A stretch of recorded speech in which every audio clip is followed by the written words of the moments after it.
Are you curious about the recent collapse of Silicon Valley Bank and how it's affecting the market? Well, you're not alone. As we enter the third week of March 2023, there are still many questions about what this means for the future of banking. In this video, we'll be discussing SoFi stock and why it's still a great buy despite SVB's collapse. If you're interested in learning more about the implications of SVB's collapse and how SoFi is set to thrive in this market, then stick around, because we've got all the details for you. As of March 10, 2023, SoFi has undergone significant changes. However, the situation seems to have been brought under control for the time being. While some may wonder if this will lead to a major market upturn, it remains uncertain. In the opinion of many, it is unlikely that the general public is fully aware of what has occurred and thus may not react in an anticipated manner. While those who follow social media may be up to date, the majority of people may not know what Silicon Valley Bank is or what has occurred over the past weekend. Therefore, it is unclear if the market will respond positively today. It is possible that any positivity could stem from the fact that interest rates may not rise as significantly as anticipated, with some suggesting that there could even be a pause in any rate hikes altogether. This third week of March 2023 is shaping up to be an interesting one with the release of both CPI and PPI reports.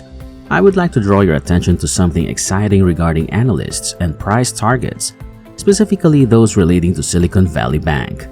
Yahoo Finance shows recommendation trends, and while there have been fewer recommendations in recent months, the majority of analysts still rate the bank as a buy. It's true that analysts can sometimes be wrong, but when the majority agrees on a buy rating and the bank's stock has risen, it's clear that they're doing their job well. In an exciting update related to SoFi and HCO, it has been revealed that Anthony Noto has invested approximately $1 million in shares. This recent development is a positive indication of Noto's confidence in the company's future prospects. With the news, people have started wondering about the implications for SoFi, including the reasons why it is safer than other banks. This video will explore all these aspects, and viewers are encouraged to share their thoughts and feedback in the comments section. In a Twitter thread by SoFi, the difference between their bank and Silicon Valley Bank was highlighted. According to the tweet, SoFi Bank attracts high-quality direct deposit customers who provide a stable source of funding, allowing the bank to offer its best loan rates and generate impressive returns. This sets SoFi apart from Silicon Valley Bank, which tends to have clients with short-term, high cash burning needs, such as high-tech firms. SoFi's focus on long-term clients and deposits makes it a safer option. Essentially, SoFi's business model enables it to thrive without relying on short-term, high-risk clients. In a recent SoFi blog post, the author states that their company has taken ample precautions to ensure compliance with regulatory equity-to-asset ratios. Despite the current high interest rate environment, they maintain a strong spread between the interest charged on loans and the cost of funding those loans. It's worth noting that the company has no assets with Silicon Valley Bank, their only exporter being a small landing facility from which they have borrowed less than $40 million, which is unaffected by the FDIC receivership of Silicon Valley Bank. For those interested in learning more about recent events and possible solutions, the author recommends watching a video they released on Sunday. The author goes on to mention that bank deposits are insured by the FDIC up to $250,000 per individual and $500,000 per joint account, with 90% of their deposits falling under those limits and being fully insured. Unlike Silicon Valley Bank, where deposits were declining, SoFi has seen an increase in deposits, surpassing $7.3 billion, which is a 46% increase quarter-over-quarter in Q4 2022. The average balance for direct deposit members is just under $25,000, which is FDIC insured, and over 90% of the deposits are insured, well above industry benchmarks. Thanks for watching this far. Don't miss out on the rest of the details, so let's dive right back. SoFi claims to rely on a variety of sources, including deposits, warehouse line financing from large money center banks, and their own capital. As of 2022, SoFi had a borrowing capacity of $8.4 billion under loan warehouse facilities, of which $3.1 billion or 36% were drawn. SoFi also has approximately $3 billion in its own equity capital that it can use to fund loans. At the end of 2022, SoFi had $7.3 billion of deposits, and strong growth is expected to continue in 2023. In total, SoFi has $18 billion of available capacity to fund loans and meet its liquidity needs.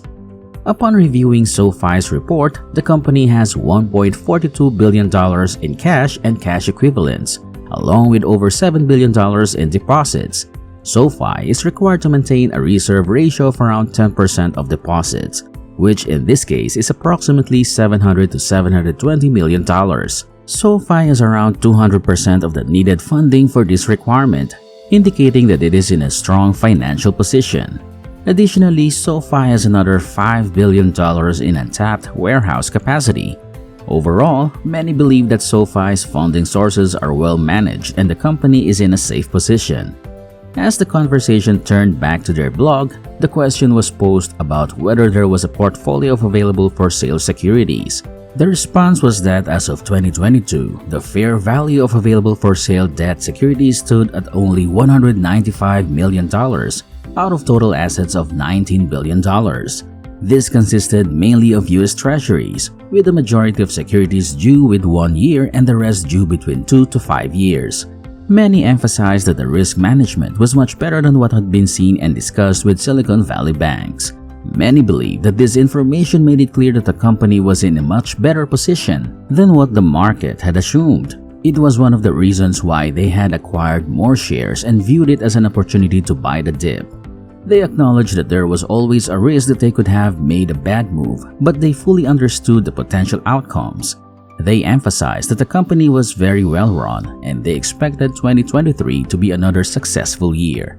The recent events over the weekend did not change anything. They concluded by saying that, in the grand scheme of things, the events of the last few days would not be remembered in 10 years.